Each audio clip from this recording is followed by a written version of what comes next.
I don't believe that any God actually exists, but I could be wrong. And if I'm wrong, it's perfectly clear to me that any God that does exist must be absolutely evil.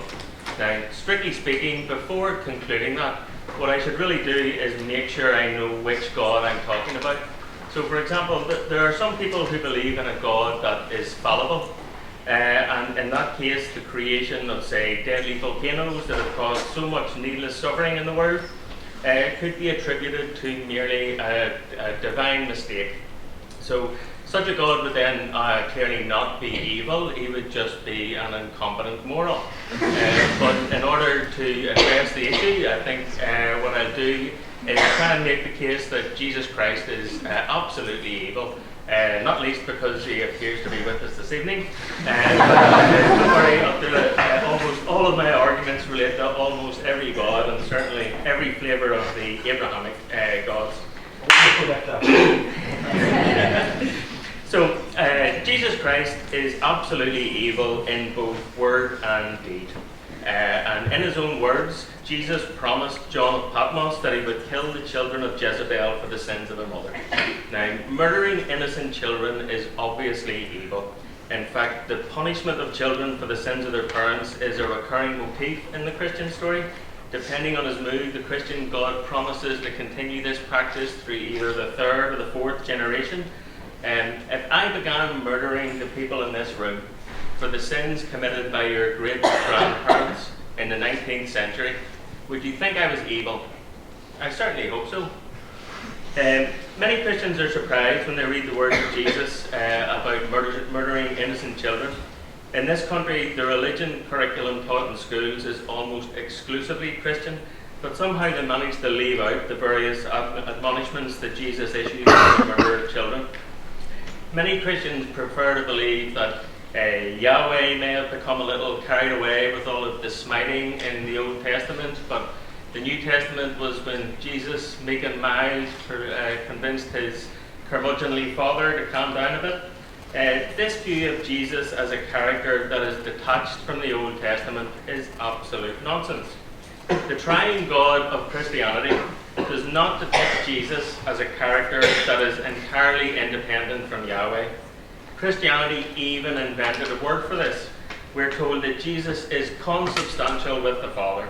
So whenever God decided to drown the entire world, with the exception of one lucky Ark-resident family, Jesus did that. So Jesus is therefore not merely evil. He is in fact a genocidal monster who murdered more people more quickly than Hitler, Stalin and Mao combined.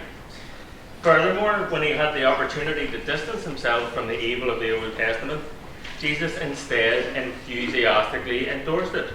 In fact, he insisted that not one letter should be changed from all of those Old Testament laws. So Jesus is especially keen to ensure that any woman who is not a virgin on her wedding night should be stoned to death on her father's doorstep. Yes? This is speaking about an organized religion that humans wrote the book for, but is that not I don't think that's really what the opposition are trying to defend. I think they're just defending the notion of a God who created this world. What I'm arguing is that Jesus Christ specifically is obviously evil, and I want to come on to explain why that extends to any creator God.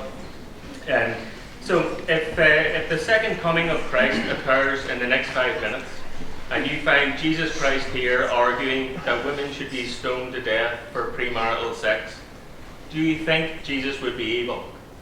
I certainly hope so. Point of information: doesn't Jesus specifically stop a woman from being stoned to death in the New Testament?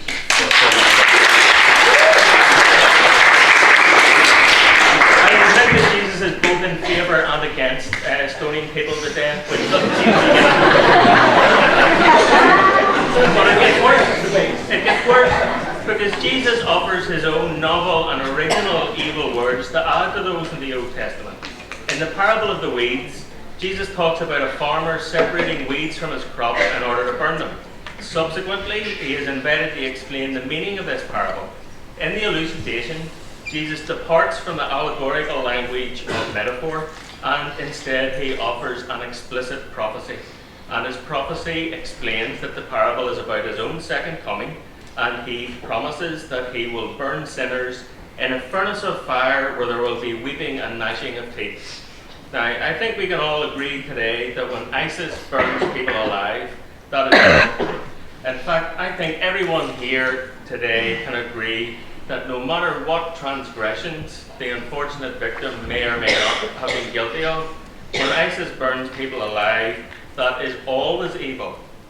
So here we have a specific case when we can measure empirically exactly how evil Jesus is, and we can compare that to the behaviour of ISIS. So when ISIS immolates people, they only do it for the short time that it takes their victim to expire. Jesus makes the extra effort to ensure that he immolates people in conscious torment and fire for all eternity. So objectively and empirically speaking, Jesus is infinitely more evil than ISIS. So I would submit to you that an empirical measurement of God as being infinitely more evil than ISIS at their worst should be able to persuade this house that God is evil. But even without Jesus explaining his own evil nature in his own words, we can see his evil all around us in his deeds. Mexico is a Christian country. When the recent awful earthquake began to shake that region, there is little doubt that some number of innocent children began praying to Jesus to be saved. Now, just picture that scene for a moment. We have an innocent little girl who has spent the entirety of her short life diligently following the instructions of her parish priest. The earthquake is a feature of the world that Jesus has fabricated, and when it begins, the little girl prays to Jesus to be saved from the earthquake of his creation. Jesus listens carefully to the prayers, and for some number of children, he decides that they should die slowly, in darkness, in terror, and in agony. This is the purest possible evil we can imagine. I cannot imagine a more pure evil than that. So, these very obvious evils that we observe all around us in the world today indict all variations of the Abrahamic God and all other creator gods.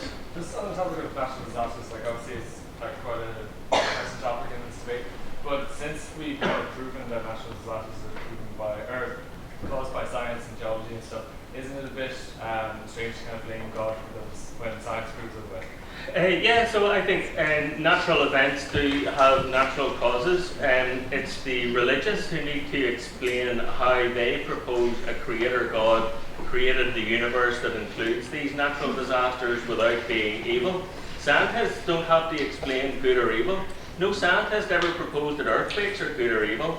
It's the religious who propose that a good God created the universe that includes all of this evil in it. So it's the onus is on the religious to explain how that evil can come about without an evil God. But it is you that's proposing that God caused it. The religious people aren't proposing that God decided like a couple of weeks ago, oh, I think we should have an earthquake in the next. It's because of. Sorry, you're out of order. Sorry, you can ask the questions after. Sorry, it's just. I'll just answer very briefly. Irrespective, even if I grant you that the earthquake was not caused by God, God has the ability to save whoever he wants. If a 2-year-old child is drowning in a foot of water beside me, and I neglect to save the child, you wouldn't say I am therefore not evil because I didn't push the child into the water. God is perfectly capable of saving the children. He listens to their prayers, and he decides the best thing to do is for those children to die in terror and in agony, and that indicts God as evil. What do you think of